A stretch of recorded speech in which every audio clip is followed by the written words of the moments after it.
еще из-за одной вещи. У нас однобокая финансовая система, модель финансовой системы однобокая. Она у нас с монополией банков. То есть международный опыт в странах со стабильной экономикой из двух частей состоит. Это не банковский финансовый сектор, он у нас есть, но он у нас очень слабо развит. Я представитель банковского финансового сектора, я знаю, как там обстоят дела. Да. Вот. И в странах с развитой экономикой там примерно одинаковые объемы и активов, и кредитования, что у банков, что у небанковского финансового сектора. То есть у нас тоже есть предложение такое, чтобы дать возможность небанковским финансовым установам, вот чтобы не было там резкого, допустим, падения, и людям не было куда идти, и две системы, они друг друга во всех странах, да, они взаимодополняют. Одна как бы сбоит, другая работает, другая сбоит, первая работает. Да? Вот.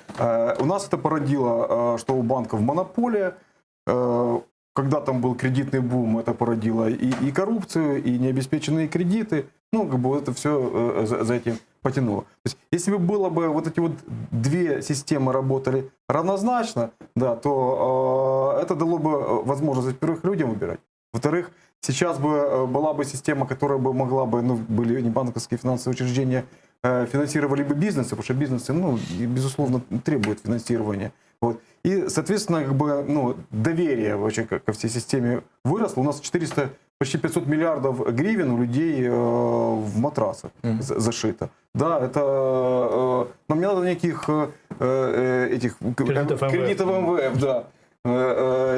Просто нужно, чтобы вот к общей финансовой системе выросло доверие у потребителя. Это поможет эти деньги вытащить из матрасов. Они их проведут где-то через кассы, через банки, через небанковские финансовые учреждения. Это направит поток в малый и средний бизнес, соответственно, выведет и экономику из тени. Дальше как бы вот этот вот цикл замкнется. Вот.